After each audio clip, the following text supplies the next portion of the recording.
I guess the next fund that we're going to be touching on is the Flexible Income Fund, which is a step up in terms of risk from the Core Income Fund. This fund has a broader set of tools that it can use and rely upon in order to generate slightly higher levels of cash outperformance, but obviously with a key focus on downside protection. But they do this in a very constructive and well thought out process, and so we expect this fund to protect capital over 3 to 6 months. Philip has recently taken over the fund, and we're really excited to have him on board. And he's going to take us through some of his strategies today in terms of how he's managing the risk in the markets and how he's looking to position the fund to outperform cash. Thank you, Philip. Over to you. Doug, thank you. And morning, everyone. What we're going to do today is just take you through the fund, looking at enhanced cash yields, and I'll show you a couple of slides. Let me just get going. There we go. And you can see just the performance of the different asset classes last year. And what is amazing, you start off with Rand. Who would have thought that Rand would be, 14 something, where it touched kind of close to 19. So you look at Rand, quite a fantastic performer over the year. But then you look at if you look at our universe of fixed income assets, including inflation-linked bonds, all normal bonds, property, etc., prefs, you can see how there was a sharp re-rating over the year, albeit from a low base. So remember, we're now looking at a year where basically March of last year was the bottom of the market. You can see the inflation-linked bonds, 16, 17% from bonds, and property, a nice 27%. If you look at the past quarter, a very interesting quarter. You can see the inflation-linked bonds giving you a nice positive return of over 4%, but you had the nominal bond market giving you a negative return of nearly 2%. So quite an interesting quarter, and the quarter was, I think, would be known as the Reflation Quarter, where inflation fears, global inflation fears, got hold of the market. Value outperforming growth, global bond yields taking a step, yields increasing, making losses on the value, and that was basically the quarter. If we move on to, and maybe the one point, and I remember, Doug, I didn't forget that I need to mention this. So I think the message here is, if you look at the 1 year, stay invested. The key here was, not to panic, stay invested in your specific strategy, and you would have done well over the past year. Just look at the fund again. So we had off a low base, but 11% for the year. Obviously, March last year was a tough month for a lot of income funds, but very happy. We had a strong rebounds in money market and not in money market, that's more consistent, but in bonds. So you look at the contribution to that return, 7.6% from bonds. Quite a bit of that has been from convertible bonds. We had a nice return from convertible bonds. If we focus at the quarter, we had a very good quarter, over 2%, doing very well. A big contributor to that for the quarter was our exposure to convertible bonds. And I think the key here is, if you cast your mind back to what happened over the quarter, nominal bonds actually had a negative return. Our bond component, including convertible bonds, had a nice positive quarter. So that diversified approach, paying nice dividends for us. So if you look at what we try and do in the Flexible Income Fund, is look at a whole universe of fixed income assets that's available to us. Now, that might include property, convertible bonds, prefs, normal nominal bonds, money market instruments, and various others, including currency. So the idea is to look at where we see opportunities in this universe of fixed income assets. What we're going to focus today is maybe touch on inflation-linked bonds, nominal bonds, a bit on the yield curve, and then the currency. Let's look at the yield curve. Now, we've shown this chart quite a bit before. If you look at the repo rate, I think a lot of our clients and yourselves, if you're in money market funds, you're getting a yield of 3.5%, 4%. That's barely beating inflation. Now, if you look at a nominal bond market, the top line, you can see they're getting yields of between 9 and 10%, which is quite appealing. I think the message here is that from our point of view, we see nominal bonds as being slightly cheap, fairly valued. But you need exposure to local nominal bonds. And we have quite a nice diversified exposure, we think. But there's also something else to this where I think nominal bonds are not without risk. If you look at the local fiscal situation, our debt to GDP, where it used to, we thought it was going to 95% debt to GDP, our debt load, hopefully that will now stay below 90. Let's look at the yield curve specifically, and I thought today let's spend a bit of time on, we say the yield curve on the portfolio positioning. And what we have here in the light green line, the top line would be our normal nominal bond curve. The lower line, you can see there is the inflation-linked bond curve. Now the difference between, if you look at the nominal curve and inflation-linked bonds, that will be your break-even inflation. What's the implied inflation in the market? Now, if you look at the front end of the curve, for the next 5 years, you can see that light blue line implying that inflation, the market is saying inflation should be around about 3.5% to 4%. We think chances are inflation is going to be higher. Now, if that is your view, you want to have inflation-linked bond exposure to that area of the curve, and that's the front end of the curve. And that's exactly where we are with the flexible income fund. We've got nominal bond exposure to the front end of the curve, also done exceptionally well. As we mentioned in this quarter, comfortably outperforming nominal bonds. If you go a bit further down the curve and to the 10-year area, you can see their break-even inflation going up to 6, even 6.5%. We think that is too high. We think inflation should be 4.5%, 5% longer term. I think inflation expectations have come down, and the SARB also saying, listen, that we are targeting the midpoint, which is 4.5%. Now, if your view is that we will not see 6.5% inflation, you should, tilt the portfolio towards nominal bonds. And that's why we've got our nominal bond exposure is towards kind of that 10-year area of the curve. Having said that, I think part of that, we've got quite a steep yield curve. Part of what we're seeing is that discounting, our fiscal situation, where we've got, I don't need to say it, but we've got poor fiscal dynamics. We need fiscal consolidation. We need expenditure framework to be implemented. And then hopefully with debt stabilization, that curve could, maybe become flatter. Maybe that risk premium, that SA credit risk premium that's priced in, will hopefully come down a bit. So that's a bit on the curve. What we like, I think we've quite clear in our commentary, we like real assets because of financial repression, and global governments have got tons of debt. One of the ways to get rid of that debt is through financial repression and basically making sure that savers earn negative real rates on their savings and investments. And that's a way for them longer term to reduce their debt burden, also then via inflation. So what we like is protect the real value of capital. And that will include things like if we get opportunities in convertible bonds, but also inflation-linked bonds. And this is just a chart of our inflation-linked bond market. We added inflation-linked bonds last year around our levels of 3.5% to 4%.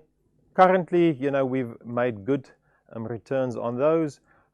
Yields are currently closer to anything between 2% and 3%, 3.5%, depending where you are on a curve.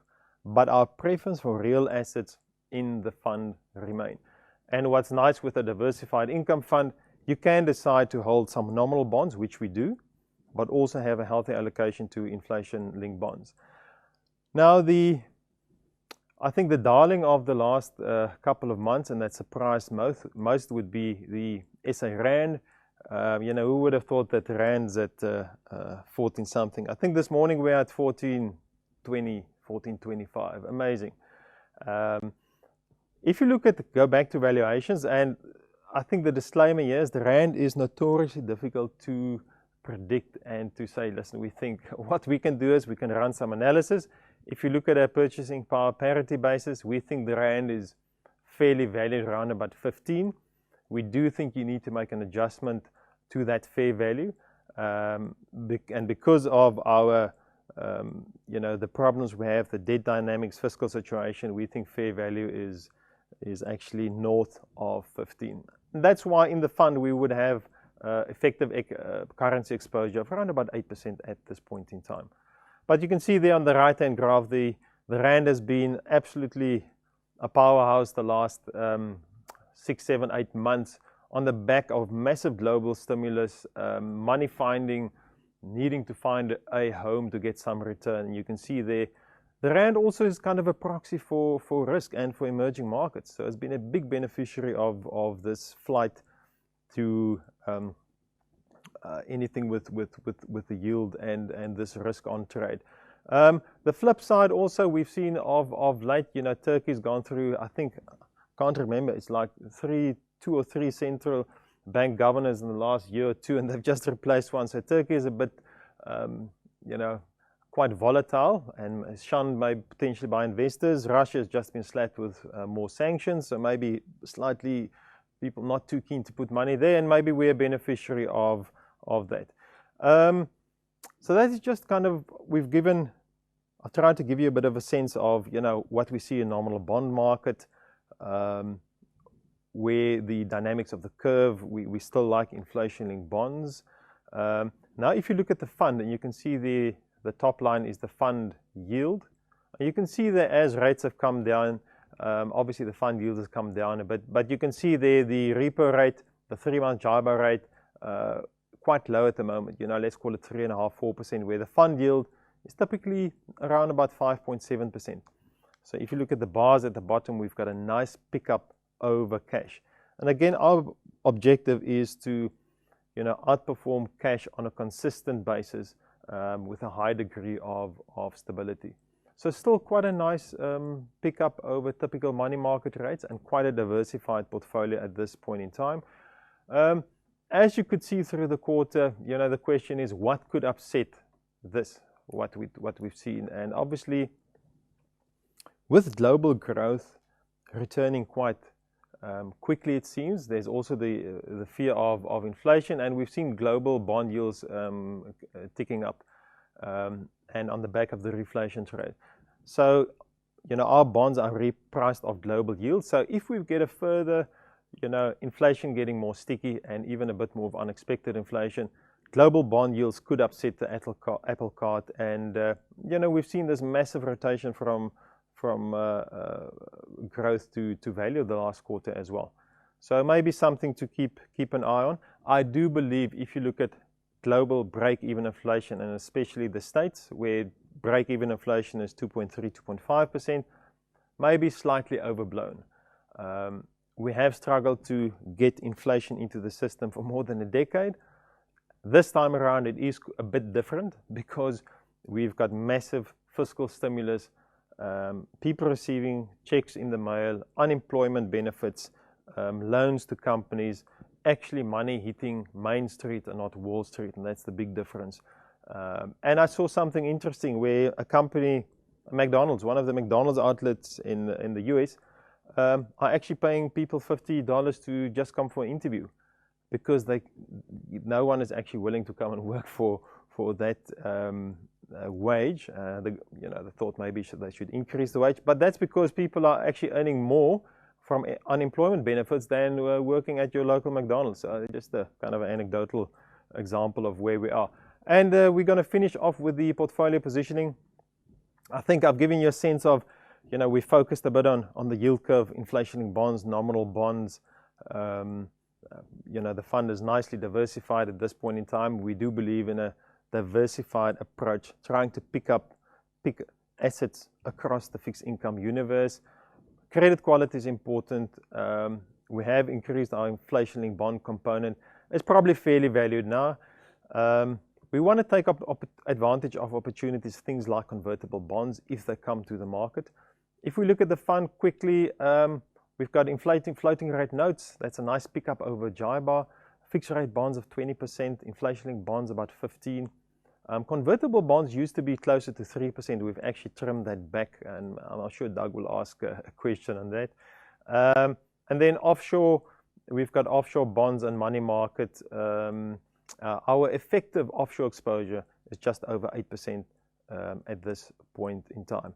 And as I mentioned, we look at the total fund yield of about 5.7, a nice pickup over typical money market funds, and again, a nicely diversified portfolio, I'd like to think. Thank you.